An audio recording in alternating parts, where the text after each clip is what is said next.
Well, what's up, everyone? Welcome back to another episode. And I'm sitting here with my friend, Mr. Aurimas Juodka. Close enough. Yeah. Aurimas Juodka. Aurimas. That's good. That's pretty good. Okay, awesome. Yeah. And that's why I go by AJ. Yeah, that's why it's called AJ. Yeah. And AJ is a human optimization expert. And we met here about, a couple of years back now? Three, I would say. Yeah, it was like one of those long, like 4 or 5 hour lunches. Yeah.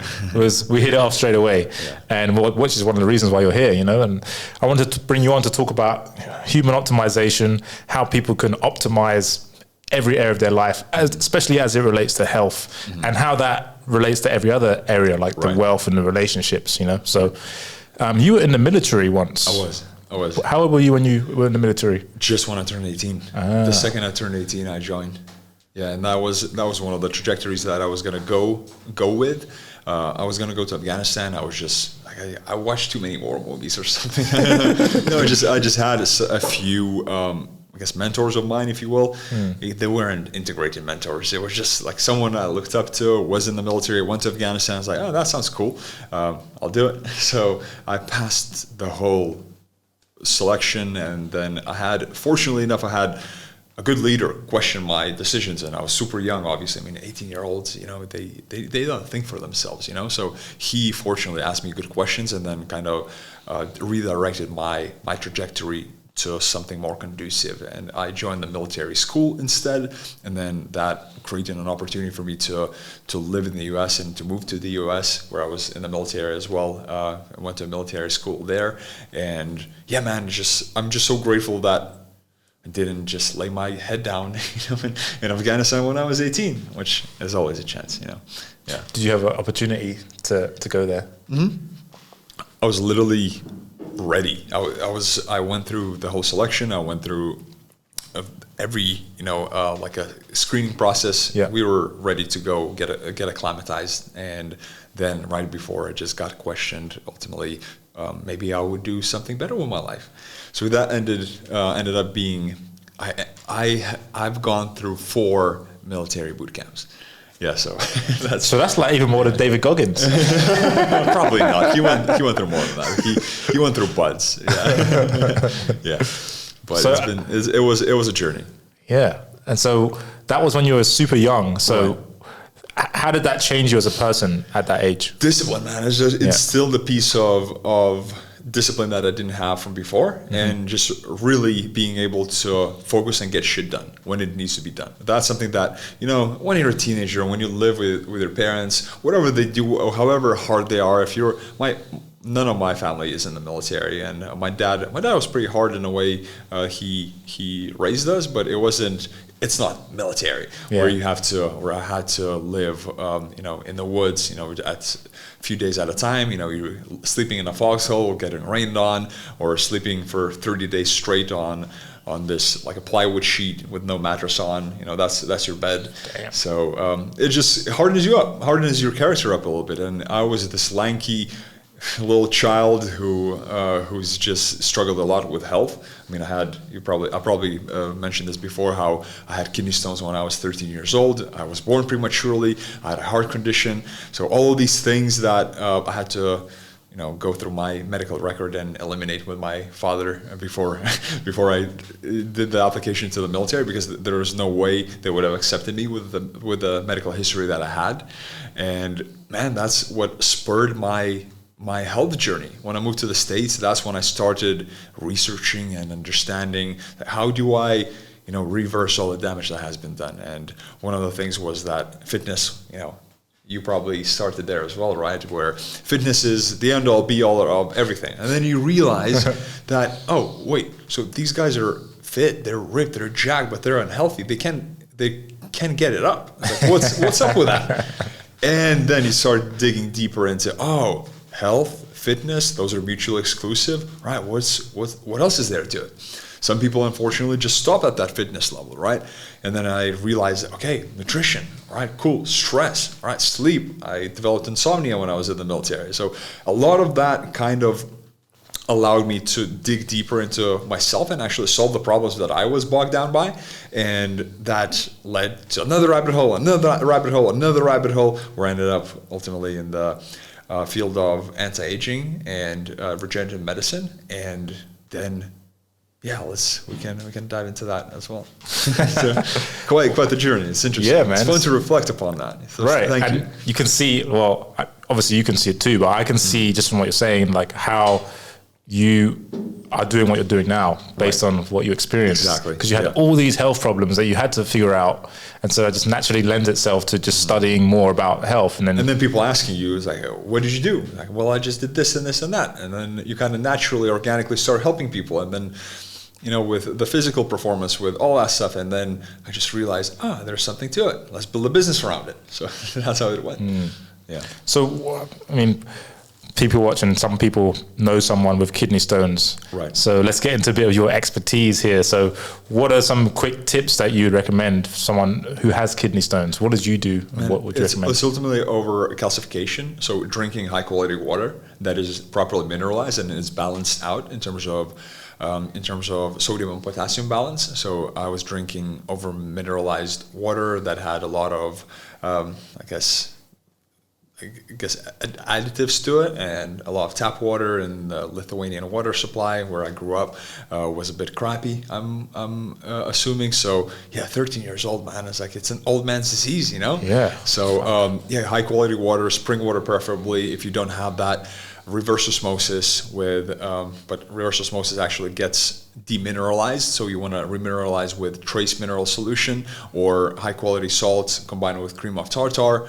My favorites are, Redmond sea salt, Redmond rock salt that is produced in Utah. I love Celtic sea salt. That one is fantastic. And then just balance it with cream of tartar, and it's a great rehydrating drink. So water supply, I mean, we could just talk hours about water in general. It's like water is one of those things that we don't realize how much power it holds. Before they had, those floppy disks, they actually considered to use water for them because water has the molecular energy, molecular memory that it can hold. So every single time, if it's like a water that is repurposed through, water cleaning systems, it's not the greatest. It's not the greatest thing to drink. It's like on your skin, whatever, fine. Although it is a pretty absorbent organ as well. So you really getting into quality of water where it's structured, preferably if you have a house structured water system. If you don't, you should get one if you can't afford that. It's an incredibly important piece of the equation. And you mean like a water filter? Water filter, yeah. It's called also water structuring. Okay. Machine. So that's another layer to that. Right. Because the molecular structure, the way it is, water is like that. It's not like that within our cells. Within our cells, it's not one of the three states of water. It's not vapor. It's not solid, and it's not liquid. It's actually this called easy water. This gel-like structure that is a very interesting thing that's on the cellular level, and how we get into our cells is ultimately the electrical charge that we have. So when water is demineralized through reverse osmosis, it rids it of pathogens, but it also rids it of all mineral charges, so of electrical charges. So when you remineralize it, you're adding electrical charge to it, so when it's flowing through your system, your cells are able to absorb it because it has a charge. Otherwise, you're probably familiar with hyponatremia, right? When people are drinking plain water without minerals, some marathon runners die from it because you're just diluting your blood with water, and none of it is getting absorbed. So that's a biggie, and that's how this whole electrolyte movement with Gatorade and Powerade started. Don't drink Gatorade to rehydrate, or Pedialyte or any other bullshit. Just add a trace mineral solution. There are a bunch of them. Drops, trace mineral drops, or high quality sea salt in it, you're going to be all set. Oh, awesome. So that sounds very simple to, reverse the effects of kidney stones. It's a very simple solution. Exactly. Yeah, exactly. And that's one of those things that it's a preventive measure. Yeah. Again, I do feel honestly grateful for all the, I guess, health issues and challenges I've been exposed to, because they allowed me to figure stuff out. And because of my curious nature, I started digging deeper and deeper. And once I figured out the health equation, I was like, all right, what's next? I have the physiology taken care of. Let's see what's happening here. Then the emotional body, and then the spirituality. So ultimately, when I look at human performance in general and how to become an optimized human, I look through the lens of these 4 areas. This is physical, mental, emotional, and spiritual. And I mainly work with the first 3. Spiritual, that's something that we could dive into, but it's just, again, everybody has different preference and all that kind of stuff. And the first 3 are incredibly important to actually address and understand to really be a functioning human being. Because all of us, we tend to master one area, like for example, physical body. We tend to master that. We tend to master our career. And what we really need to master is how to be a human, right, in this world. And we have so many different areas to dive into. But before we try to understand everything else, it's like, how about we start with ourselves and start there, and then that opens up so many rabbit holes that it's just fun to explore. Yeah. So you've been on this journey now. So would you say now you're on the spiritual journey, emotional, spiritual? I would say so. Part. Yeah. Because mental and physical, I really reached the point where now it's the rate of diminishing returns has kicked in, and right now if I add anything to what I'm doing already, it just doesn't make sense. Most of the things that I'm implementing into my day-to-day have become absolutely second nature. I don't have to think about them. Yep. For example, putting on blue light blocking glasses before I go to bed, a few hours before I go to bed, or taking certain supplements, or doing cold exposure, or taking cold showers, or all of the little practices that are just so integrated at this point that sometimes I catch myself not doing something for a few days, and then I realize, okay, that's the one to pick up. But other than that, man, it's just, I eliminated all the impediments from my environment that would get me into the state where I would compromise my health. One of the things actually that recently I realized and figured out was toilet paper.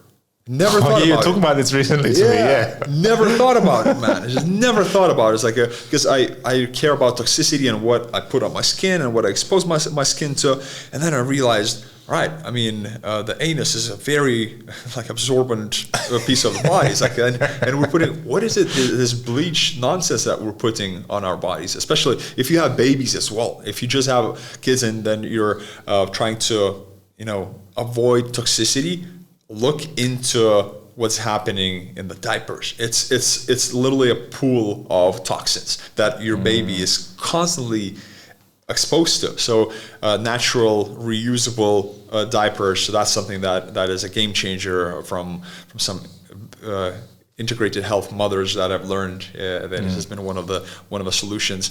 But man, back to the toilet paper. It's like what I found in the natural bamboo organic toilet paper is the one that I've been using. And it's one of the things that I probably don't see a massive difference from it, but all the toxins, as you know, they accumulate in our cells. And obviously I do infrared saunas pretty much on a daily basis, so that lets me eliminate a lot, but just little things that we kind of don't question. And some of the things that we don't know what we don't know, they can kill us. That's what we want to figure out. Yeah. So what's your, with the bamboo stuff, first of all, where do I get that from here in Bali? Our provider, Bali Tokopedia. Oh, Tokopedia. Oh, right, okay. Yeah. And people can probably find out on Amazon if they're in their home country. Yeah, bamboo, organic toilet paper. Cool.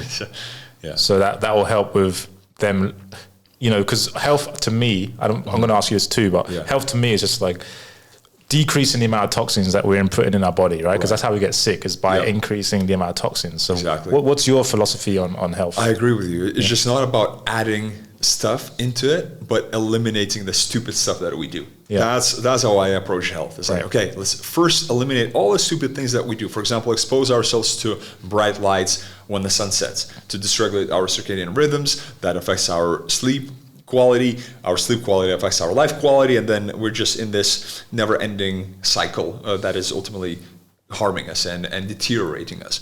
So we really want to avoid that and be aware of that piece of the equation. So I would say health, to me, is ultimately not having to think about our physiology as an impediment to whatever we want to do.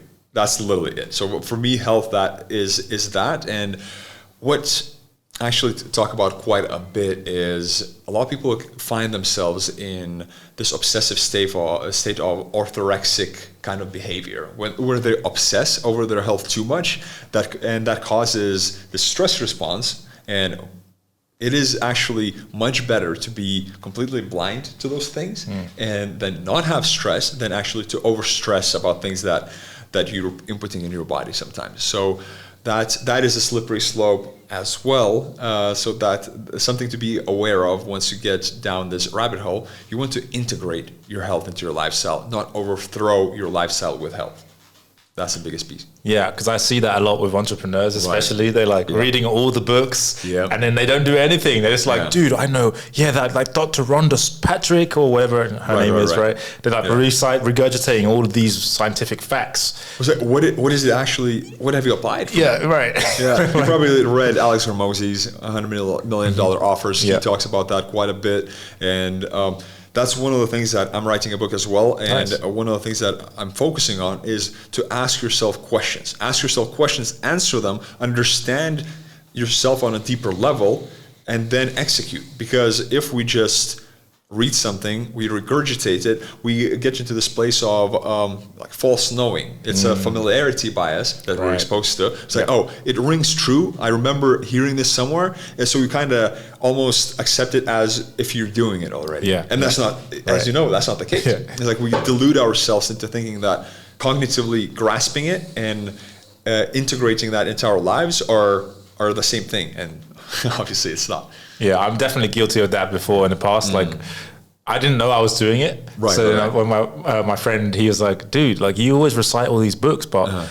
like, do you ever actually apply these things? I was like, I mean, I couldn't really answer him. Good but question, it felt like I was applying it because I was teaching him about it. Precisely. Yeah, exactly. And that's the problem that we find, man. It's like how in the entrepreneurial circles, when people are teaching others to make $20K a month when they never made $20K a month. It's like, come on now. It's like, come on.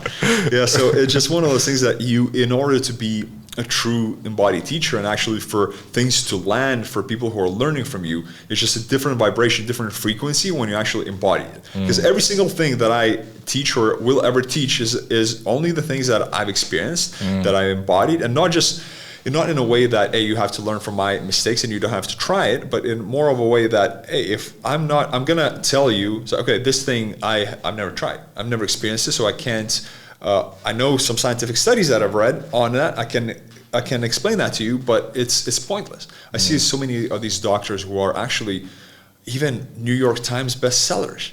And then I look at them, like, how? Yeah. Why you wrote this amazing book? Yeah. You created, and you're a great academic. Yeah. But how come you're not applying? It's like that book, How Not to Die. That's exactly what I was referencing. That's exactly what I was referencing. Yeah, that guy does like any sane human can look at him and be like, all right, this guy doesn't really look like an example of health. Exactly. Yeah, and I'm not saying there is the other side of it, and it's a bit extreme. Where, for example, the carnivore MD, right? That's one of the people there as well. He takes it to the other side, to the other extreme as well. Where it's like, hey, this is the only way of being. This is a carnivore is the way, and everybody needs to do this type of thing. And the reality of the matter is that there is the component of our biochemical individuality, that what is called the nutritional biochemical individuality that all of us have. So from our gut microbiome, from our genetic makeup, from all these variables, we do create that biochemical individuality. However, it's not as complex as it sounds, because as you know, as probably a lot of viewers know as well, that simplicity is key, and we can only focus on a few things at a time. And when you realize that the principles of nutrition can be put into 3 words, which is eat real food. That's it. Yep. That little is when people say, it's like, what is your nutrition strategy? It's like, of course, I can dive into, we can talk about fasting, we can talk about different types of fasting, we can talk about cycling, we can talk about diets, we can talk about keto and all that kind of stuff. I tried all those things, but when people ask me what kind of diet do you recommend? I just say, eat real food. What do you mean? Well, do you know what real food is? Let's actually define it. And I go, no, not really. All right, so real food is unprocessed unpackaged or minimally processed food that is ultimately as close to its natural state as possible. That's it. If you follow that, I mean, a lot of the pieces of the equation are going to be taken care of already. Then we can dive into deeper layers of that. All right, so when it comes to processed food, the biggest toxin that we can ingest is the things that are touched by the vegetable oil, by the rancid, chemically unstable, heated vegetable oils that are ultimately wreak havoc within our system. So eat real food, eliminate, if you're eating real food, ultimately you're going to eliminate the seeds and all that kind of stuff, but some people don't have the awareness of it. So you educate them where when you're eating out, tell them that you're allergic to vegetable oils like canola, safflower, sunflower, all that kind of stuff that is heated. It has a very unstable chemical structure, and every cell is made up of pieces of, for mitochondria, all that kind of stuff. It has a cellular membrane. That cellular membrane is made up of fat. And we start accumulating those fats, those rancid oils in our bodies on the cellular level. And when we're breaking them down, it's creating this chain reaction of inflammation and all that kind of other stuff that you really don't want to deal with. So, and it's such an easy thing to change when you're requesting it. Is becoming more and more prevalent in places that you eat. People understand, okay, I can replace this with it. We are focusing on our wellness. More and more people are becoming health conscious. So it's just voting with your dollars, directing your attention to little things that you can change, can influence, and keep moving forward. Yeah, the vegetable oils is such a big one, and most people don't know. Oh man, yeah, they don't know about it. It's such a simple one. I always go on a rant, over that stuff when anyone in my circle is not exposed to. I just really break it all down.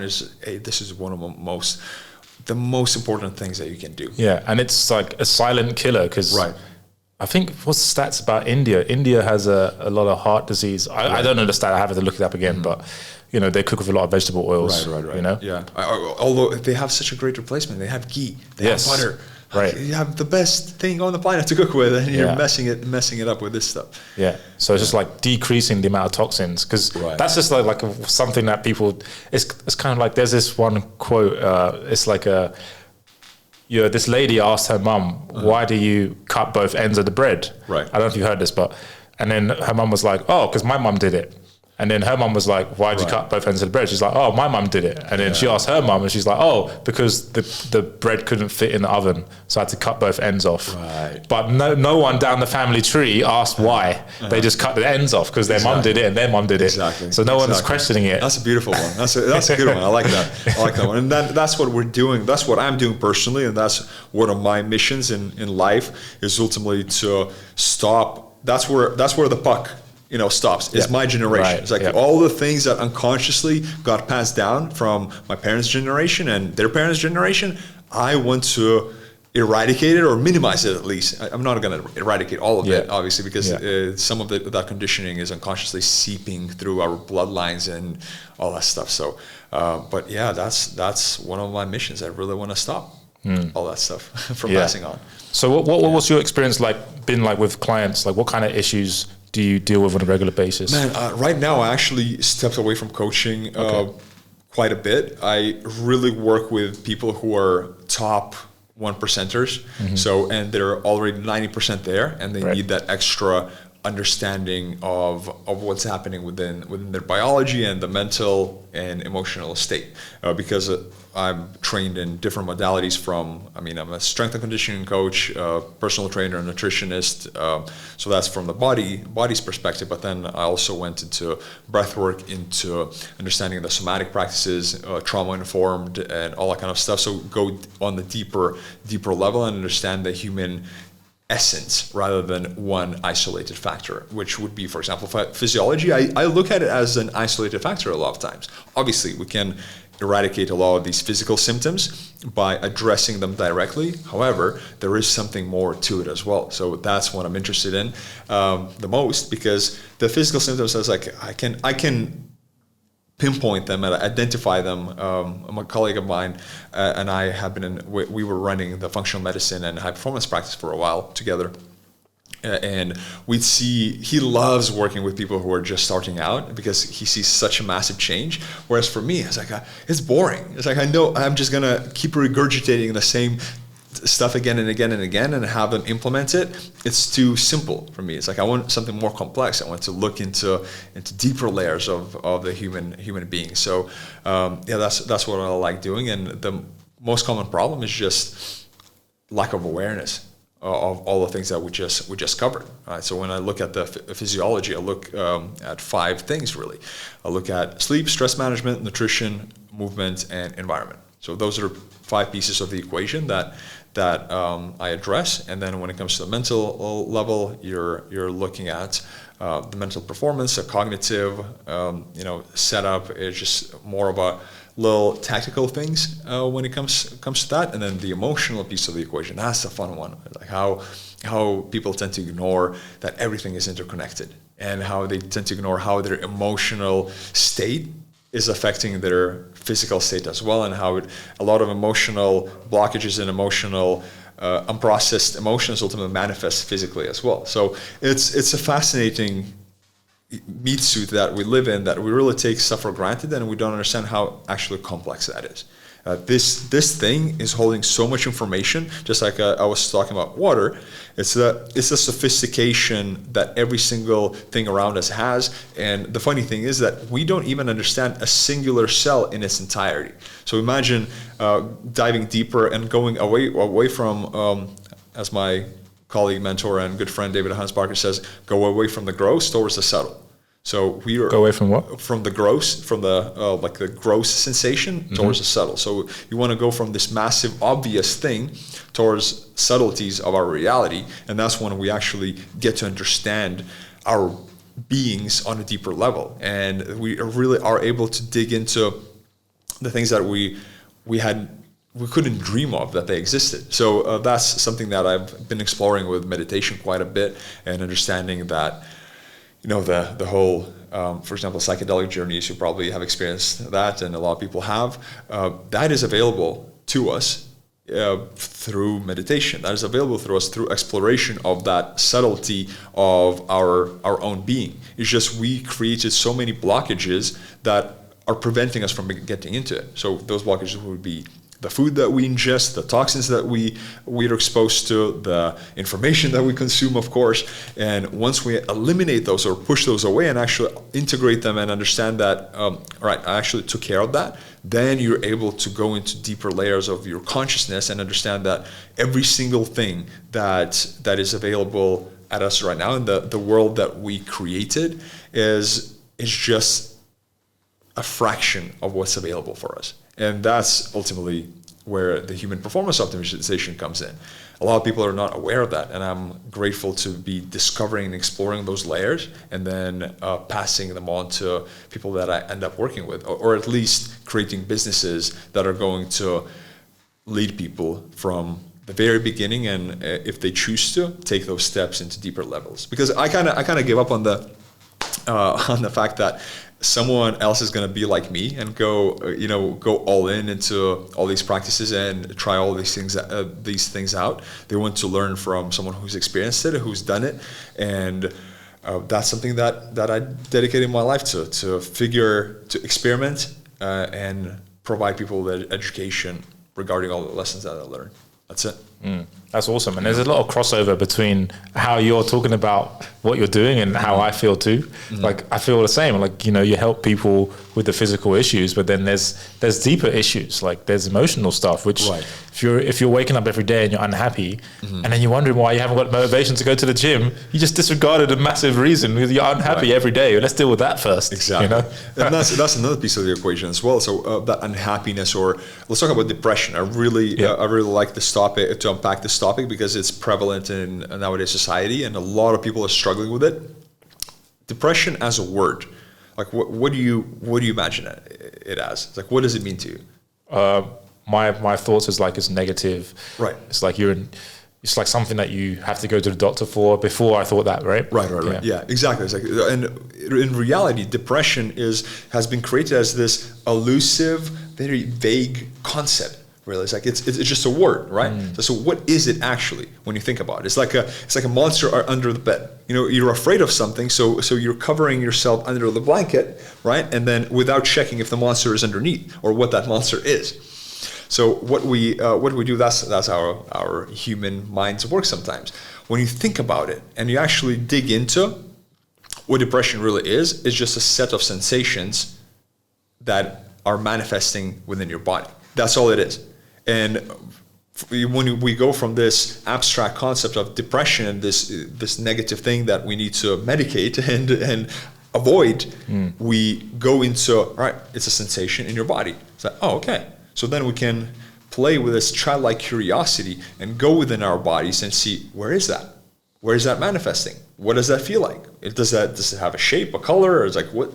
Look into it. Once we start looking into it, it's like, for a lot of people, it's in the pit of their stomach, this heavy lead-like sensation weighing them down. It's like, and then keep zooming in and zooming in and zooming in and zooming in, and then you realize that, oh, okay, it's just a sensation. That's all it is. And that instead of medicating yourself and actually avoiding that elusive, abstract concept of depression, if we actually learn to feel those sensations within our bodies, we can actually zoom in and understand that, oh, it is just a sensation that I unconsciously created a pathway for me to avoid and suppress and detach myself from. Because every single thing, imagine if you, every day, let's say when you couldn't drink water because you were afraid of water, right? It's like that was one of the things that you'd have to force yourself into. You created this unconscious relationship with the water that you hate water. And it's crucial for you to survive. Yeah. Same thing with depression. It's like if we create this unhealthy, reactive relationship with it, where every time you feel the sensation or sets of sensations within your body, you automatically contract, you automatically start avoiding it and start dodging it, and it affects the rest of your life. I mean, do you actually want to live like that? I mean, I don't. So that's why I started digging deeper and understanding all of these states and what they are, and questioning what society presents to us and what it actually is on its fundamental level. As I said, with the food, it's eat real food. That's a fundamental principle. With depression, like, let's locate it. Let's understand what it feels like, and allow yourself to find the safe space around you. It's not that complex. That's the thing. A human existence I'm proud of myself to say that, hey, I actually doing really damn well of living this human experience. It's like I'm really happy that I've figured out all these things through my own experience, because I've been exposed to the other side of it. It's like, oh, I got to solve it, and I'm right now exposed to the other side of human experience that is pretty freaking pleasant. Like, I don't need to avoid any pieces of it, because another quote that I wanna share with you is from the same guy, Dave. Ultimately, he's a meditation teacher, amazing human being, and he said that, hey, you are the ocean. When you're experiencing, let's say, a storm within you, it's just a storm. It's not going to destroy you. It's not going to kill you. So reminding yourself that you are the ocean, and any storm can happen within you and you can still survive. That's it. So that's the beauty of the emotional map and understanding of yourself on the deeper emotional level, that you are the ocean. You can't be damaged by the things that are happening within you. It's just a sensation. That's it. Oh, that's very refreshing to hear. Because, there's times where I've been like depressed, and I'm aware of all this mindset stuff, right? Like, but when I'm in it, like, it's like, oh, fuck. Like, right. I want to change my state. Exactly. You're trying to run away from it. Right. And I remember exactly that. It's like I would wake up, and I struggled with it for a little while, and I would wake up and would feel this heavy feeling within me. I was like, fuck. Yeah. And then my day would be gone. I would try to create all these different, it would be debilitating. I would just feel like I want to get rid of it. So I would do breathwork. I would watch motivational videos. I would try to get rid of it, and it wouldn't go away, because I wouldn't really go deeply enough into feeling it fully. Even the deepest state of grief, as fascinating as that is like, I believe it's like, I might be butchering it, and don't quote me on that, but it's like 7 minutes. If you feel it fully, the deepest state of grief is like 7 minutes of you fully being present with that emotion. But what happens is that we unconsciously create these reactive pathways within our existence, and they become unconscious. So then we don't even realize that. For example, for me, it was working out, right? I would actually, when I was working out, I would completely leave my body. I was like, I'm just knocking these reps out. I'm not feeling them. I'm just kind of doing the repetitions and then leaving the gym. And then I realized, what if I fully felt every repetition? What if I fully felt all the pain that is elicited? Because right now I'm just avoiding the pain, right? And the pain is just what I learned, again, from meditation, is just a layer of sensation. Like I had a surgery on my fingers. Like it was a bug bite. It got infected. It just blew up. My whole hand was traveling up my hand, right? Whoa. And I went to the hospital, and then obviously they want to medicate you. You want to put. It's like, hey, I'm not gonna use any anesthetic. Just cut it open. Like, what do you mean? It's like you. What do you mean you're not going to use an anesthetic? It's like, if you need me to sign somewhere, I was like, I'm going to sign. I don't need the anesthetic. And I literally just went into like a meditative state and reminded myself that it's just a layer of sensation. And then I was able to fully feel and just kind of allow them to annihilate my finger a while. Whoa. Yeah. And wow. That's a power of you really practicing, which I really want to dive into meditation and meditative practices as well. As like it's the ability of your body to work with you, not against you. And the whole depressive state right now, if I still feel it, it's like, oh, hello, old friend. It's like, welcome. And it takes me maybe 5, 10, 15 minutes, if that, to actually fully feel, integrate it, move on. Or if I feel it's longer, it's like I start looking for patterns. It's like, okay, I know everything that is happening around me. What would be the root cause? Again, I go to my either someone who's my partner or a coach to ask me the questions that I'm gonna answer, and then ultimately gonna realize what's causing this. Right. So sometimes it's just you figuring out the sensation and just processing that fully. Sometimes it is you asking questions, what has caused this? Because it's a byproduct of some experiences and choices and decisions and actions that have led to us being in that state. That's it. That's very fascinating. Yeah. But I can definitely relate. I can't relate to that sensation where you said, "Hey, no anesthetic. Let's just do it." But I can definitely see how meditation can help you get into that state. Right. It's like a switch you just flick on, like a light switch, right? And you just like go into that mode. Yeah. So at this point, it's like I have been spending quite a bit of time. I mean, every year I make sure that I sit 10 days in silence. So that's one of the things one of the goals that I've raised for myself, that until the end of my days, at least once a year, I'm going to do 10 days in silence. And the way I like to put it is people think that those 10 days are such a long period of time, right? And you think about it, it's like, 10 days. I could do so many things in 10 days. It's like I could probably launch a business right now in 10 days if I think about it. But what people don't realize is that you still have 355 after that. And you're not living those 355 as 355.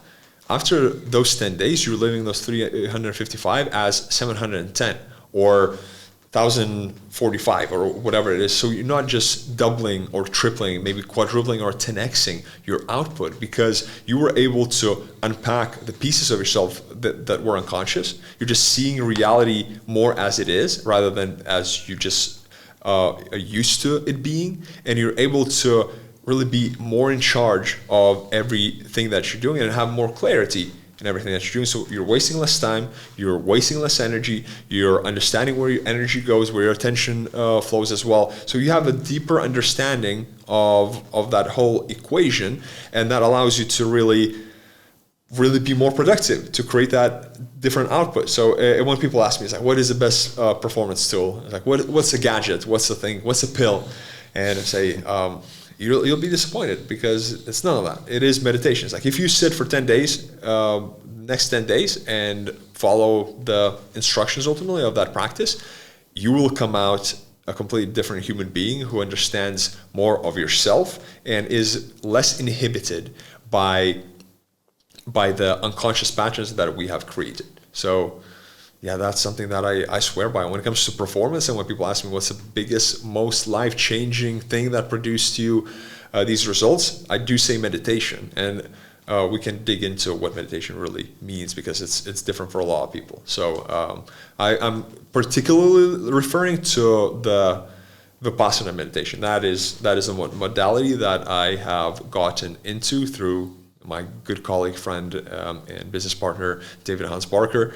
And I'm incredibly grateful for that exposure, because, man, changed so many layers of what I saw. I just realized that, yeah, body matters, yeah, emotions matter, yeah, all this matters, but nothing. And the root of it is Vipassana, because you are ultimately bringing out the unconscious pieces of yourself into the surface, and then you're seeing them and dissolving that unconscious loop that you have just built up over the years, right? And that's the beauty of it, man, because our subconscious mind, for example, it does not have a timeline. It does not understand today, tomorrow, yesterday. It just has one thing that has happened, and it has just been imprinted. There's a lot of emotion usually in that episode, and then it gets imprinted into our system. Mm-hmm. If you think about traumatic experiences, that's exactly what happens, right? Yeah. So you sometimes respond as your 5-year-old who experienced that, and our psyche, our subconscious, is looking for opportunities to close that loop, to complete that cycle. And most of us keep living our lives 3/4 of the way in. We get exposed to something, and then it becomes too painful or too unbearable. Then we medicate ourselves, or we avoid it, right? Whereas all we're doing, we're just in our physical reality, we're creating the opportunities for us to close that cycle and to just put the checkbox on it. It's like to complete it. It's not just like that. Just you put the checkbox on it and move on. Because sometimes, those things come back again and again and again. It just becomes the time to deal with them. The timeline kind of gets contracted. And what I found with meditation, and that those cycles, it's like what Buddha said ultimately. And Buddha wasn't a Buddhist. He was just a very practical thinker who ultimately found a way to really dig into yourself and understand the nature of reality. So Buddha said that every phenomenon experienced from the beginning till the end becomes empty and produces wisdom. So if you think about that cycle, so all of us, a lot of us live the 3/4 of the way in, and then we give up, right? But if we complete the cycle, it becomes empty, it produces wisdom. What does that mean? So as I said as I mentioned to you about the whole me leaving the body when working out, right? So I was unconsciously creating that cycle, and my body was going through it. But then once I became conscious of it and aware of it, I was able to complete the cycle, understand that, oh, this is what my body is doing, and then it's no longer unconscious. And then a few times in the beginning, it takes some conscious effort to reiterate that, but then you're not losing a piece of yourself into something that is unconscious. So ultimately, in the ideal world, every single action, every single movement of our body, and it's such a subtle machine, it would be intentional. Obviously, very few people are in those states. They're just usually monks and living in different lifestyles than we do. But we could all benefit from it, because it doesn't consume the energy of you, and actually produces more energy from that. Because I used to think that if I'm constantly conscious, it's tiring, right? But that's not true, because a lot of unconscious activities are tiring us way more than the ones where we actually put conscious effort onto. And that was that little mindset shift that completely changed the understanding of my existence. So, yeah. Interesting. So I'm going to break that down. But you just said something there that how can the unconscious activities be taking up more energy? Because when we are engaging in the unconscious patterns, we have created them because they were serving us in whatever what would be a good example? I'll just cover the concept first.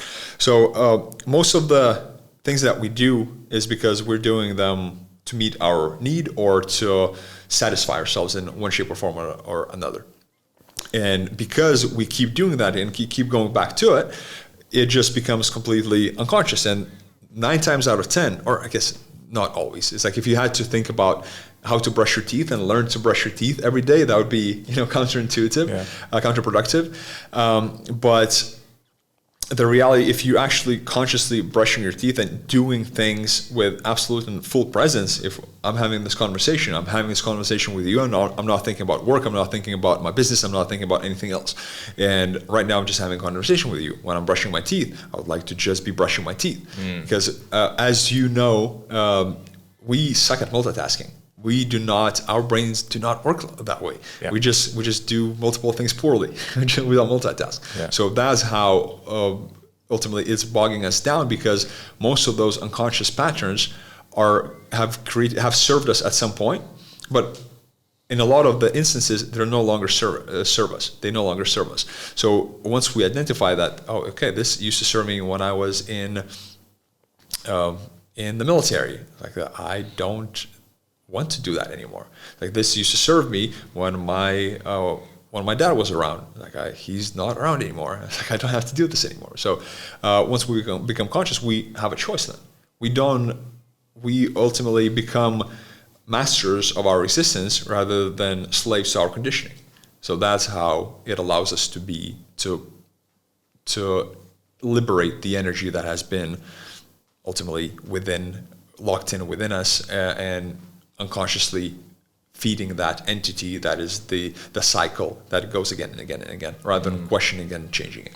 Right. Yeah. So what was your first, I'm just curious, what was your first Vipassana experience like for you? Oh man, it was wild. It was wild. Before that, I had been practicing different types of meditation for quite a while. I did mindfulness, I started there, and then I did transcendental meditation, which is just like repeating the same thing, where it takes you to no mantra and no thoughts. So there's a mantra, you repeat it, and then it takes you to a place where there's no mantra and no thoughts. And my first Vipassana experience was in New Zealand, and I never get sick. I haven't been probably sick for, at that point, it was nearly a decade. Once I figured out, the whole health equation, I stopped getting sick completely, So then if something would come on, it would be half a day. I was like, tomorrow I'm done. And that would be it, And so what happened, a funny thing happened in New Zealand. I just got sick like a dog, man. It was just so, and there was no reason. There was no reason at all. My immune system was optimal. I landed right before traveling. I got an IV. I got everything, my biology completely taken care of. Before going into that meditation retreat. And day 3, I was snotting, like I had this deep chesty coughs. I was a mess. I couldn't sleep at all. So it was like a very psychosomatic, because my body, I was digging into deeper layers of my consciousness. I was unpacking pieces of myself that I have never accessed before. And man, it manifests as physical symptoms, as physical sickness. Like my body was purging. If people have done ayahuasca or kambo or anything like that, that's ultimately what your body is doing. It's purging to clean itself out. So that was ultimately the way to do it. Yeah, it was. So that wild. was day 3. So then what were the rest of the days like? Actually, the whole snot thing. I was snotting so much, I was just leaking. So at one point, I just gave up. Wiping my nose. I was like, screw this, I'm just gonna let it leak. I just put a bunch of tissues on my lap. So you just I'm just gonna let it, and it allowed me, because I was no longer reactive to that snot. Ultimately, I was able to go deeper into meditation, because I just kind of ignored that, not really ignored, but integrated the layer of the mind that would pick up on that. So it allowed me to go deeper into meditation. And by day 6, I had this blissful experience. On day 6, I remember sitting, and then it was a long sit, and it was about maybe like an hour and a half in, and then I just felt this warm, beautiful sensation of just washing over my body. It was like the most orgasmic thing that I've ever felt. Like, it was just so pleasant, man. It was just so pleasant. So what I learned it was like mini dissolution. Ultimately, I dissolved like a small layer of complexes that I have been reiterating. And apparently, like a full body dissolution is like just this incredible, 100 times more pleasant than orgasm. And this, like, literally you turn into this like being of light, and everything kind of explodes. Like an atom is split. Ultimately, that's what happens. So, but I had like a mini version of that, and holy shit, this is fantastic. And then I go into, after that sit, I was like, wow, I figured this shit out. I was like, I got it. And like my ego kicked in. Like I got this meditation thing. And then the next sit was, oh my God, it was excruciating. It was just a good reminder from the universe, like, hey, asshole, you're just learning. Like, just stay humble, motherfucker. So it gave me a big slap. It's like, it was just such an excruciating and painful sit. The next one that I had, so it physically painful, painful, like in your hips and stuff. Everything was hurting, man. It's like it was weird. So that kind of gave me a reminder. Okay, it's like, stay humble and keep exploring those pieces and allow everything to come, and don't cling. So because ultimately what happens is, like, our conditioning is we either create this aversion to painful things or unpleasant things, and we create this craving towards things that are pleasant. So we avoid pain, we seek pleasure, right? And that's ultimately what I did, and my ego stepped into that, and then I got it beaten out of me. Yeah, I was going to ask you, like, why didn't you just stop? Like, that's people listening, like, why didn't you stop? It's hurting you. No, that's one of those things. Is like you just kind of keep peeling the layers. It's like we live our lives in a way that we want every moment to be blissful, right? And a reality of the matter is that the blissful state occupies about maybe 20% of, if you're very happy, right? Like 20% of your existence. And then we tend to avoid the rest of the 80%. But if we actually integrate it into our lifestyle, where you can still be content, peaceful, happy, while you're feeling pain, while you're feeling those quote unquote negative emotions, which we label as such, which is, again, just a sensation that it's unpleasant, and we created this bond with it, the negative relationship with it, and that's all there is to it. So if we're able to feel the full spectrum of emotions and sensations of our human existence that we're exposed to, we're going to be much happier than just chasing that 20%, and that's ultimately why I don't stop, and I won't stop. That's the gist of it. So you just got to go through the pain. There's no other option. Exactly, and that's the thing. It's like, and it's not in that toxic way of just man up and go through it. It's like, just hustle, no pain, no gain. Not quite. It's just more of a, hey, allow yourself to feel what needs to be felt without blocking it. Allow yourself to feel fully what needs to be felt without blocking it, and that's the point. Not just powering through it or ignoring your intuition. That's something that, I mean, all of us could go back to and really benefit from, because that's what we were born with, and that's what we kept suppressing and distancing ourselves from. And right now, the more I meditate, the more I go back into that, just feeling, oh, this machine, this body is actually giving me signals that are more important and more conducive than the ones that I get from the mind. Interesting. So this meat suit is actually more intelligent than the mind. Interesting. So then learning to navigate that meat suit and what the signals. But then isn't the mind given those directions to the body to precisely give AJ pain in his knee, for example? Right. Exactly. Isn't that the mind doing that? No, exactly. Yeah. And that's the thing. It's like so once we understand that, we know that the intelligence that lives within our meat suit is actually beyond the mind, because the mind is the one that is sending those signals, but it's limiting us in a way, right? So I see. Yeah. Right. Yeah. Continue. Yeah. No, I was just saying that we really don't realize how little of our potential we tap into, because we medicate ourselves, we stimulate ourselves, we create these addictions and cycles of, because it is a human existence, right? It's a human predicament in a way. And unfortunately, a lot of companies have become trillion-dollar companies from compulsiveness of the human being and the psychology and nature of human being that has been harnessed by companies that are making trillions of dollars. And again, there's nothing wrong with that in a way. It's like we're evolving as society, and it needs to happen. I'm not vilifying them, but the reality of the matter is that we need to understand that someone is benefiting from it. So then the reason why I'm bringing all this consciousness to my being and understanding of all the actions and breaking down the actions that I take on a daily basis is because I get to choose of where I direct my attention, where I direct my time, where I direct my energy, whereas most of us are becoming slaves to the conveniences that are presented to us by the big Amazon. It's like, how much does your life get better if your package gets delivered within a day, or while you order something while you're taking a dump and then it arrives at your door when you're done? Like, there is literally no difference, no real difference in your life.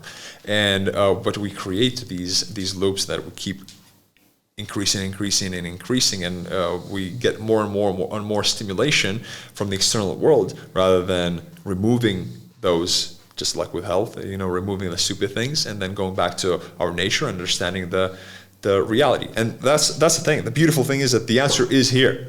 Like, you don't need to manipulate the external world or stimulate yourself in the external world to really elicit the happiness and the peace and the other feelings that you desire. You can just go here, understand yourself, understand your body, eliminate as much of those distractions and compulsions as possible, and then you're able to live a true human experience. That's what true human experience is, not the stimulation and chasing of pleasure that we have been engaging in and it's becoming worse and worse.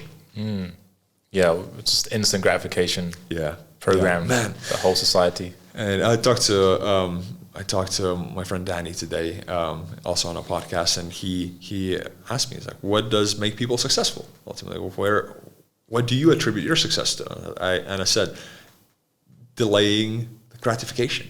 And when you see the more successful people are, you actually see how much they're able to disconnect their present state of being and this instant gratification to the vision that they have created, and how much in the future they're able to plan and to still be in the moment right now, but not give in to the compulsions that all of us have, right? And to actually see the vision, see the mission that is beyond themselves and beyond that internal stimulus that is asking us to actually engage in something that is compulsive.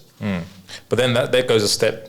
That's a step beyond. Like, the step before that is to know what you want. Exactly. Right? Like, what the hell do you want? Right. Yeah. That's another piece of the equation. That you got to do a lot of soul searching. Yeah. Because a lot of us, why do we do what we do? Right. It's like we go to work to support ourselves. We hate our job. And we don't see the way out. So we keep reiterating that story that, hey, there is no other way because I have to make money, all that kind of stuff. But I mean, it is just a set of skills that we get to obtain to change that direction. We get to choose every single thing. Every single one of us gets to choose. And obviously we get thrown around by life, and I'm incredibly grateful that I figure out a lot of these things. And obviously I'm not saying that by any means that I arrived to anywhere. It's just I figured out a lot of the things and practices that are going to allow me to sustain my contentment, my peace, my happiness, and everything else. And I'm constantly learning and constantly growing from them. But for a lot of people, they don't get that lucky. It's like I was thinking about this. It's like, what if I stayed in Lithuania? What if I stayed in the military? Where would have I ended up? I don't know. Likely not in a great place. So just whoever's watching, just questioning that. Like, what is the direction? What is the path that you are on right now? I actually just posted this recently on my social media. It's like the best calculation that you can make is where your actions are going to take, where the set of actions are gonna take you in the future. So whatever you're doing right now, what's that gonna cost you in the future? Yeah, that's the best math equation that you can figure out. So you said whatever you're doing right now, what's that going to cost you in the future? Right. So if whatever your actions on a daily basis, and let's say you have some compulsions, do the extrapolation. What's that going to cost you in the future? And then once you realize how expensive that is, if you actually are willing to engage in that and take you to that future, you realize that, okay, this is not the path. This is not the way.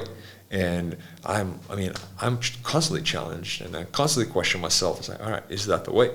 And it is really tough. I'm not gonna lie. It's just so tough to keep reevaluating that stuff, because you create the certainty. It's like, this is the path. This is the path that I'm going on, and then something happens in life and kind of throws you off course, and then makes me reevaluate and question the decisions that I made. It's like, damn, I thought I had that figured out. But then it's like, once we quote unquote figure it out, we kind of close ourselves off to learning. We're not able to open up our awareness to, we just kind of dismiss it. We automate it, right? Our brain helps us automate it. So we want to constantly keep questioning that stuff, because the more we question, the more we're able to detach ourselves from compulsions and perceived comforts, and understand that, hey, comfort is not something to chase. Comfort is not something that we actually want. We as humans, we want growth. Our cells are dying every single millisecond, and billions of cells are dying and reproducing themselves, and they're constantly moving. So if you, with your mind, think that at some point you just arrive and just like, oh, I'm just gonna stay on this path, you start dying. At that very moment, you start dying without questioning the next step and questioning that every single day, because that's the growth. And so the growth that we limit with our minds, that just takes us into the direction of eradication. And So not optimizing for comfort and optimizing for growth. Like, we're built that way. Right. So you're not going to focus on... Our mind isn't, though. Huh? So we are built that way, but our mind is not. Right. Right. And that's the conundrum that we need to figure out. And who's in charge? Is it your mind or is it you? It's you. It's your awareness. And your awareness is not your mind. I love this topic. So people are wondering, because for me, when I first heard this, I was like, right, what the fuck? Yeah. You probably was too. Yeah. Like, isn't your mind and your awareness the same thing? Like, aren't you your mind? Right. It's great that we're not our mind, because our mind is something that is not really, we can't really control. We try to fight it, right? It's like sometimes when thoughts come up, we try to suppress them. It's like, don't think about the pink elephant. It just immediately pops up. Yeah. So if our mind was our awareness, we would be screwed, quite frankly, because we would just go into the compulsions of the mind. The mind is exposed. The mind filters all the data. It actually accumulates, and then it creates the image or the sound or what have you, the interpretation of the reality. Our awareness is something that is endless, and we can direct it anywhere with the help of our mind. So that's how they're different, ultimately. I see. Yeah. So, okay, this is the interesting topic, because people want to achieve their goals so they can accomplish, for example, the girl wants to buy the dream house. Right. That's comfort and security to her, right? So when she's in her dream house, now she's comfortable. Right. So that's her goal. She's optimizing for that. Right. So what would you say to some people like that who are optimizing for comfort? Right. So I would say optimize for the vision and the change that you can make. And also, do not cap yourself with the limited vision that you have. Because once that's where a lot of people deteriorate, because they get, all right, this is comfort, I'm going to get to that point and then I'm going to relax. Like, it doesn't matter. For example, why do you see these business moguls sometimes where they make million, billion, $trillion, right? And they keep going. Why do they keep going? Because it's a game. It's their game, and they want to keep playing it. It's just not that, oh, I'm going to get to $1 billion and it's going to be enough. I'm going to get to my dream house and it's going to be enough. No, it's just we find another. Some people just play the same game their whole life. Some people like playing different games. I played a lot of different games throughout my lifetime, and I'm happy that I did a crash course on life in my early days, and now I'm just catching up to all that stuff, right? And if you do optimize for comfort, you're bound to be miserable. Because once you get to that point, it's like, oh, I didn't think that it would feel that way. Because we create this elusive sensation within our beings and elusive understanding that, oh, this is going to feel that way. You already felt it. You already visualized it. You already know what it's going to feel like. But that's not 100% of the time. Like every single emotion is just energy in motion, changes it, switches it, it constantly moves. So you getting to your dream house, it can feel great and comfortable for the first couple of days, and then what's going to happen? You're going to get fucking bored. And if then that was your goal and that's all you had, you're naturally limited by that goal that you had. And your vision caps you out right there. It's like, okay, you got your dream house, what's next? Oh, I don't know, because I never thought about that. And a lot of people find themselves in that conundrum where their vision and their goals limit them, and they don't know what to do next, and then they lose their purpose, and then they just reside to that comfort and just end up living the next 20 years as the same year and again and again and again, not 20 different years, and that's the majority of the population. So how does someone, if they're not in their head now, they're like, fuck, that's me. How do they turn that around? Well, first of all, that's a great question, and it's loaded. So understand yourself. That would be a short answer. Understand yourself. How? Like, do dig into your internal state. Like, understand what are the thoughts that you're producing? What are the sets of thoughts that you're producing? Like, one of the exercises to do ultimately is like, we have 80, 100,000 thoughts a day, right? Or whatever it is. So all those thoughts are different, but the categories of those thoughts are just maybe they're like 10 or 15. That's all you have. So see what the categories of those thoughts are coming in, understand, analyze them, really understand what is that, where is that stuff coming from, and then make the calculation, make the extrapolation. Is that what I want my mind to keep feeding me? Or do I want to change the direction? What do people who are happier and more successful than me, let's say, again, success is such a funny term, are doing? So for example, people come to me, AJ, I was like, I want to be as peaceful and as grounded as you are. Like, great. Let's do something about it. Why do you want to do that? Like, are you not peaceful and grounded right now? Like, yeah, I'm not. It's like, you are. You just don't know what that feels like because you ultimately conditioned your nervous system to be in a different state. So all of us can switch like that. It's like our identity, right? Our identity is like, once we understand that something is really harming us, or we have this emotional state, or like a near-death experience, some people change overnight. So we can. It's not a matter of if we can or can't. It's just whether you want it enough to bring consciousness to the things that are going to allow you to change that. So it's a lot of soul searching, a lot of obviously life is gonna throw you quite a few things, and you're constantly getting those messages. Just go towards the subtle. Move away from the gross and go towards the subtleties, and then it's going to give you a lot of answers, and then you can actually create the goals and the dreams that you might have. For example, for me, for my existence on this planet, in terms of the human experience, I want to be known. I guess I don't care about being known, but to really be remembered or ultimately associated with one thing, that is education. And revolutionizing education, whatever that means to others. For me, I know exactly what it means. It's like to expose as many people to alternative education as possible. And that alternative education creates different thinking patterns. It makes people question things. It makes people feel things more than they feel sitting at freaking science class that is absolutely useless and impractical. So education that is practical, that is applicable, that is going to give you answers from within, not from the textbook. You know? So empowering people to go deeper within themselves, right, to find the answers that they're searching externally for. Exactly. Exactly. Thank you. That's great. Yeah. So would meditation be one of the cornerstones 100%. to knowing thyself? 100%. Yeah, 100%. And specifically Vipassana meditation, because I mentioned, there are different forms of it, and different people, like different things, of course.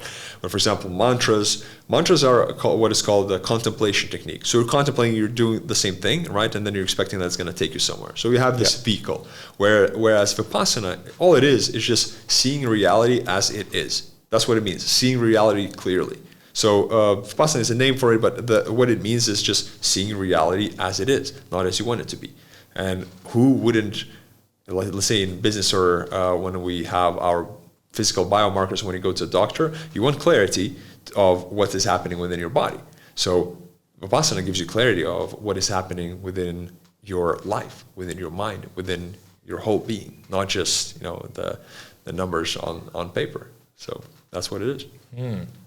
So I'm just really curious about Vipassana. I remember when we first met, you were talking about it, and then I don't know, I felt like at the time I wasn't ready. Right. And recently I've been feeling more called to do it. Next one is in May. I'm sitting in that one. Oh, really? Yeah. Like an in-person one or online? Yeah, at Istana. Oh, wow. Yeah, in-person, online one, vipassanaonline.com, it's evergreen. Yeah, you can do that anytime for whoever's watching, but if you're in Bali, May 2022, we're going to do May 11th till 22nd. I'm sitting in that one. How many people are there going to be there? We're going to have about 20-ish in person. Oh. Yeah. And it's like a buffet food, because I'm always worried about food. I'm for those 10 days, I'm going to fast for 5. And then for another 5, I'm going to eat like a mono diet of just rice, oil, and salt. That's it. Interesting. Just completely eliminate that variable, so we don't have to worry about it. Like right now, I'm on a little experiment. I'm just doing 1 meal a day, and because I'm diving deeper into meditation, it does help to go plant-based for a little while. I'm usually not. I really like animal proteins in general. But that's what I do to ultimately clean my system and just throw a curveball, keep. Have it adjusting, keep it adjusting. So it's powerful. It's beneficial. So you do 5-day fast. Mm-hmm. Yeah, 5-day water fast, and then I do just usually the diet in general is a mono diet. What happens through meditation and fasting is just the combination of sensitivity. So if you're fasting, you become more sensitive. We actually suppress a lot of emotions, a lot of sensations through food, and that's ultimately not conducive to our development for the most part. So we do want to minimize food intake, and the more sensitive you become, the more you're able to perceive, the more you're able to unpack. So that's the reason why I do it. Yeah.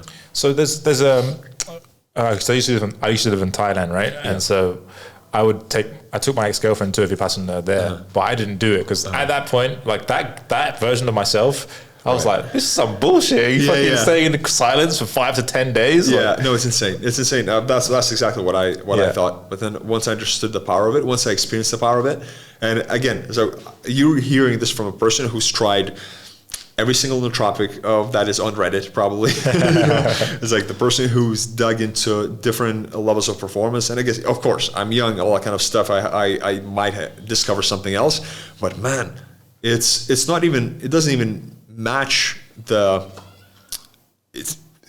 magnitude, the power of it. It doesn't even come close. Nothing. Not a plant medicine journey, not a nootropic, not a practice. Nothing comes even close to the performance enhancer that meditation is. Like not even close. Really? Yeah. Like I wouldn't. It's just in its own ballpark. When people think about the Limitless Pill, it's not a pill. It is that meditation that allows you to see reality more clearly and become the more aware person of everything that's happening within you and around you. Wow. Yeah. I mean, you see, for example, my colleague Dave. Like I have a lot of clarity. I feel like I'm a really, really high performer, and I have a lot of things going on in my life. That man is has been meditating for probably twice or three times as long as I have. Well, yeah, more than that, about 20 years straight, right? And the level of clarity that he has is just a whole another different level. So there are levels to this game, and that's the beauty of it. It's like I'm just excited to see where it takes me, because I'm seeing how it has impacted and benefited me already. Yeah. After what I've been exposed to Vipassana for less than 5 years now. So, and I'm just excited where it's going to take me, because man, it takes me places for sure. So you're liking it to the Limitless Pill. That's amazing. Right. Yeah. It's that powerful. Yeah. And more powerful, I would say. Okay. Awesome. Yeah. So as I was saying about the Thailand thing, the reason I brought that up is because they have buffet, right? Like every day in the Vipassana place. Yeah. So wouldn't that be, because the effect of food, if you're stuffing your face, wouldn't that affect? Oh, 100%. 100%. It's like for new students, usually they go easier on them, and they have a few days, there is a buffet. When I went to my first one, I also did the same thing. I fasted for 5 days in the beginning, and then I introduced more food to it. But yeah, it just eliminates that other variable that you don't, that perceived comfort that you create. And I would recommend, if you're doing it properly, just keep it super simple. Either do like mono diet, eat like maybe in the morning and then in the afternoon, and then just don't eat anything for dinner at least. But then just keep it super, super simple, because it's going to be another thing that you think about when you're meditating. The craziest things come up, man. It's like when you're meditating from your childhood. I remember this tune of this commercial when I was like 7 years old, just visits me. It's like you get the most random things, and you realize, holy shit, I'm storing all of that in my consciousness. Yeah, it's incredible. It's weird. Wow. Yeah. That's amazing, man. Like, kind of I'm going to do it at some point. I don't know when, but I'm going to do it. I might do the one with you, man. It's worth it. It's worth it. That's the thing. It's just once you experience it, you just like, holy shit. I can't believe I've been using so little of my potential up until now. That's why I love it so much. Do you feel like you can see the world in a different way? Oh, yeah. Yeah? Oh yeah, like you just see, you can see things differently. The things that we see right now at the table and all that kind of stuff, that is our mind interpreting things as not like 70% of it is actually it guessing and filling in the blank spots. When you're able to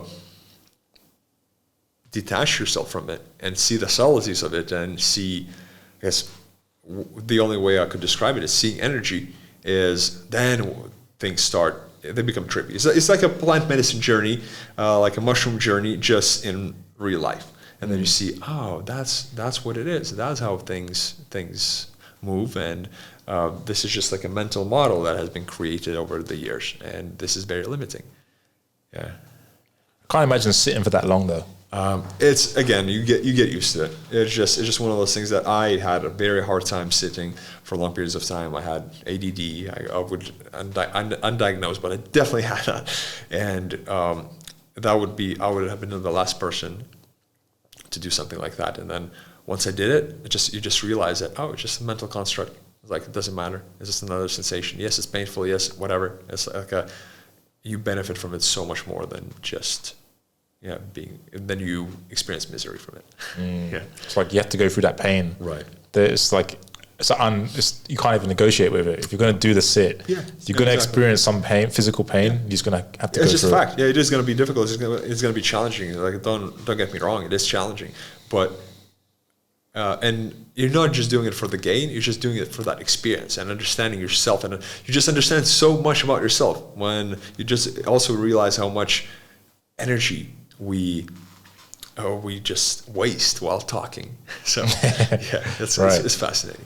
Yeah. What about journaling? Are you allowed to journal afterwards? I do. I mean, a lot of things. That's the thing I usually tell people when you're doing that, just limit the mental games, because it's layers to it. So if you're at this layer and you just latch onto it, if you cling to it and you could just keep, I was like, oh, I could write the book and it's just this is amazing. Realize that it's just a layer. There's another one that is as fantastic and more fantastic because it's just a layer, and there's another one, and there's another one. So not latching on to the great ideas and the realizations that you have, just kind of allowing yourself to immerse yourself deeper and deeper and deeper, and then realizing that that's all the understanding is going to come from that. Okay, that's fascinating. This is a fascinating conversation. So the clarity that you mentioned that Dave has, you said he's like been doing it 3 times as more as you, has lots of clarity. How does, like, would you say that meditation is the best way to get clarity in life? If someone's confused right now? 100%, because it just wipes out your limitations and wipes out your pieces of yourself that you have just been unconsciously reaffirmed from the outside world, and then it allows you to just kind of strip yourself of stuff that really doesn't matter. And I would definitely, if I was completely broke, if I was just had no skills right now and was just starting my life over, I would go to a meditation center and then volunteer there and spend a few months in there meditating, and then to really gain clarity. A few months. I mean, whatever. It's like maybe if you want to start for 10 days, obviously. Right. Yeah. A bunch of them around the world. You can look up. Obviously, we have one with our enterprise, and it's completely free, vipassanaonline.com. But then Dhamma.org has physical centers around the world that you can visit. And they're donation-based. They volunteer-run. Yeah, it's beautiful. It's such a beautiful experience. I mean, it wouldn't have created such a massive movement if it wasn't beneficial. Like a bunch of CEOs, high-level executives are swearing by it for a reason. That's what they do. And one of the things I'm fascinated by is the distinction between Vipassana meditation and then getting coached by someone like yourself. What's the difference there? That's the thing.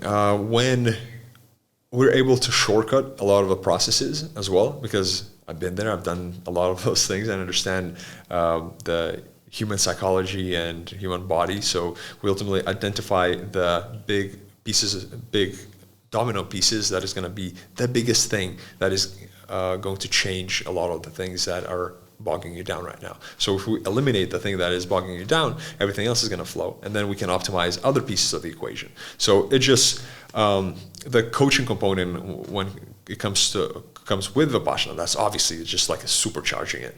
But ultimately, I'm not gonna, to be honest with you, I wouldn't tell you something that you don't know already. It's just I would direct your attention to something that you weren't aware of. That's how I look at coaching and understanding how humans work. Yeah, that's true. I also look at coaching the same way. It's like everyone knows the answers. Right.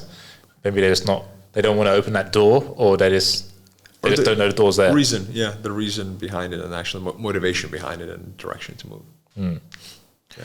So you're doing breathwork now, is that correct? I mean, that's one of the pieces. That's one of the enterprises that we launched. Yeah, it's called Breath Masters. We, as in coaching, you know that a lot of clients actually have a hard time really doing things that we tell them to do because they have a lot of blockages. Right. Whereas breathwork allows them, especially transformational breathwork and a branch that we're teaching, it allows you to actually stop the blood flow into your prefrontal cortex. So there's a vasoconstriction that happens, and then it blocks your prefrontal cortex, and we experience what is called a transient hypofrontality, where for a moment of time, we lose that consciousness in a way. We lose the interference of our conscious mind, and it allows us to go into our physical body and release the tension and the emotions that haven't been processed for a while.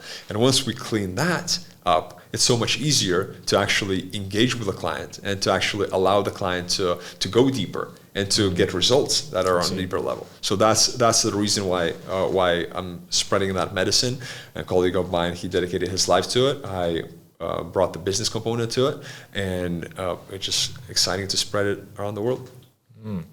So that helps you release emotions as well? Precisely, yeah. That's one of those things that we have a lot of unprocessed emotions, and because our mind is protecting us from feeling them, because there is a protective mechanism that is created because we don't want to feel it. It's unpleasant. And then during that, our conscious mind is not interfering with us. So we're simply releasing things that our body needs to release, and it's a powerful. Doesn't Vipassana do that as well, though? In a way, yeah. In a way, it does. But obviously, like breathwork is this like a fast, fast jolting experience that takes about 75 minutes, and it gives you, for that immediate gratification, for people who have never experienced that, it's the best way to start, and then it's a gateway to other practices. Yeah, it's like the front end of into the funnel.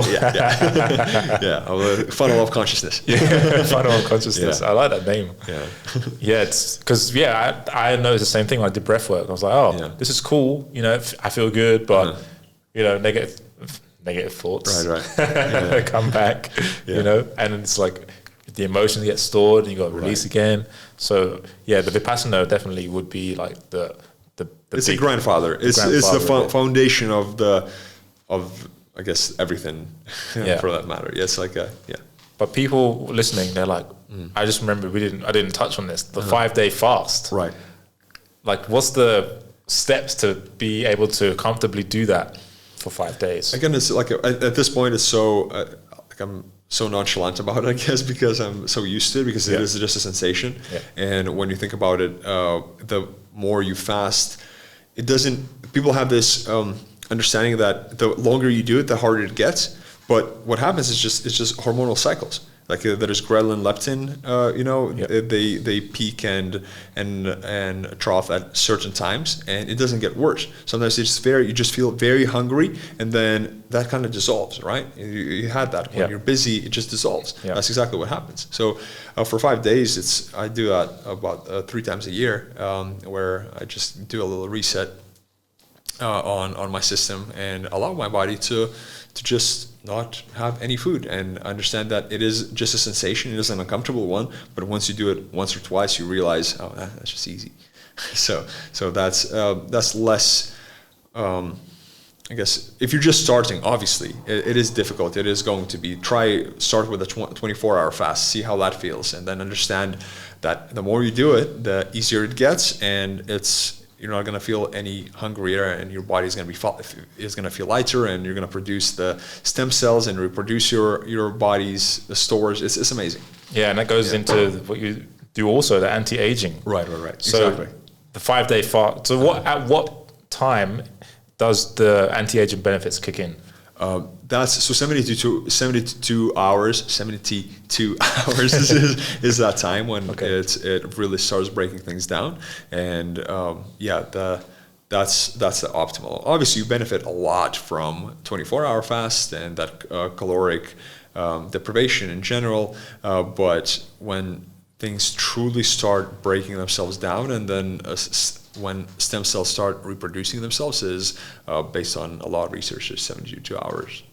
Yeah. So someone can reverse slow down their aging process by doing fasting. Yeah, because we're ultimately, when we're feeding ourselves, we're in the anabolic process. So we're constantly stimulating that cycle. When we stop that cycle, our bodies become more catabolic. It breaks itself down and from what has been built up. So it needs those changes. It needs that understanding. That's again ancestral living, how our ancestors were living. So they have been living a pretty long time when you think about Greeks and their fasting practices and stuff like that. So we have a lot of good data on that, and it's definitely worth incorporating into one's life. Yeah. So are you going to be doing this for the rest of your life? The fasting lifestyle, we've had Vipassana every year, like you said. Oh yeah.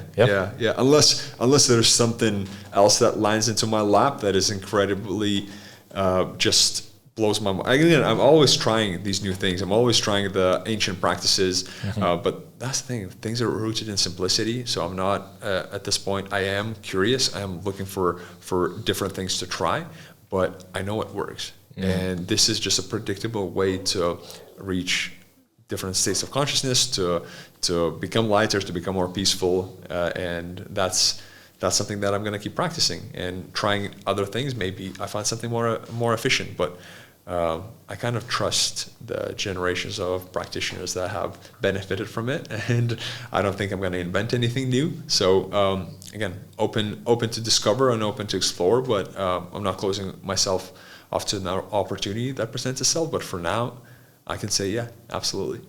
That's cool. You got your health completely dialed in, optimized. Yeah. I mean, again, there are layers to it. And I was like, why I care about it is just because so it serves me. I'm not a servant to it. That's the biggest thing. Yeah. Because waking up with brain fog is that's like so detrimental to everything in your life. It's just such a foreign concept to me at this point. So, I don't know what you mean.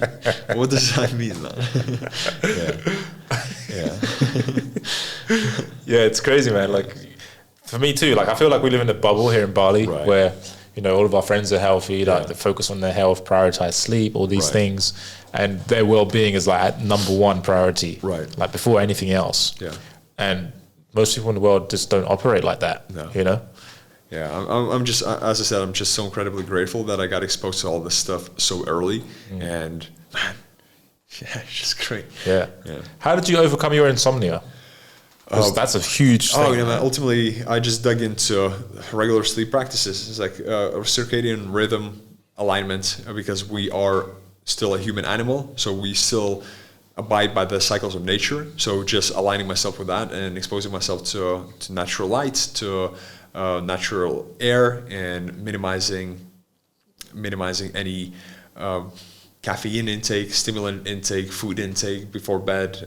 Just simple practices that, you know, you would limit. For example, it's like 3 to 4 hours before bed, you're not eating, you're not exercising, preferably within that 3 hour window, to not raise your core body temperature, expose yourself to natural light in the morning as early as possible, and then block any artificial light at night. It's that simple. Then obviously I did try different supplements, from topical magnesium to reishi to pharma GABA. Those were 5-HTP, not on a daily basis, but introducing them from time to time. They were helpful as well. I'm not dependent on any supplements per se at this point. That's awesome. Yeah. So so those are the practical ways, right? But what about the emotional? Because for me, when I was coaching some clients, they were like, "Yeah, I get all that stuff, but crypto is going up, so I need to wake up at 4 a.m." Or, you know, like there's like emotional drivers that are causing. I mean, finding ways to actually incorporate that into your prioritizing sleep, and understanding that how can I fit that into it is a crucial component of the life. So the cryptocurrencies or what have you, they're always going to be there. It's just go to bed earlier. Like adjust your lifestyle to do that. Emotionally, like calm down your nervous system. Do some breath work. It's that simple. So that's the thing. People tend to overcomplicate these things, and the more I go into the core of it, the more simple it is. It's fascinating. Yeah. And I heard someone recently that said their whole life they've been struggling to sleep, and it's because someone asked them, "Do you believe that sleep is wasting time?" And that subconsciously they had believed that, but they never realized it until the person asked the question. That's interesting. So of course, if you think sleeping is a waste of time, you're not going to sleep. And then you're going to say, "I can't sleep," but really, like you said, it's just such a simple fix. Fascinating. Yeah, it is. So what are the things that you would have liked to talk about that we haven't covered? Is there anything that we missed? Man, we dove into some rabbit holes. It was great. It was great. We covered quite a bit. I mean, obviously there's more to it, to everything. Yes. It's just what we covered. I feel complete, man. Awesome. That's awesome. So last question, really. What is the meaning of life to you? That's a good question, man. So the meaning of life to me is, I was gonna say the cliche, to give life meaning.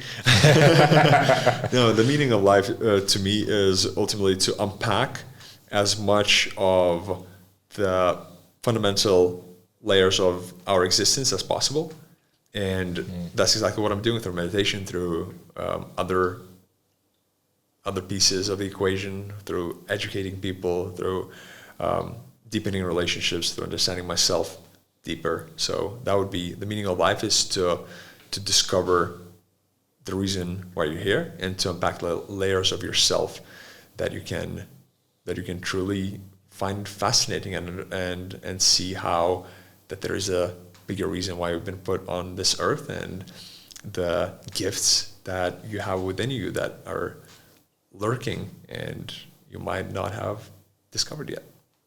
Awesome. Beautiful said. Beautiful said. Thank you very much, AJ. Appreciate it, man. Pleasure. All right. We'll link you up in the description for everyone that wants to find out more about you. And awesome. Catch you on the next one. Yeah. Ciao.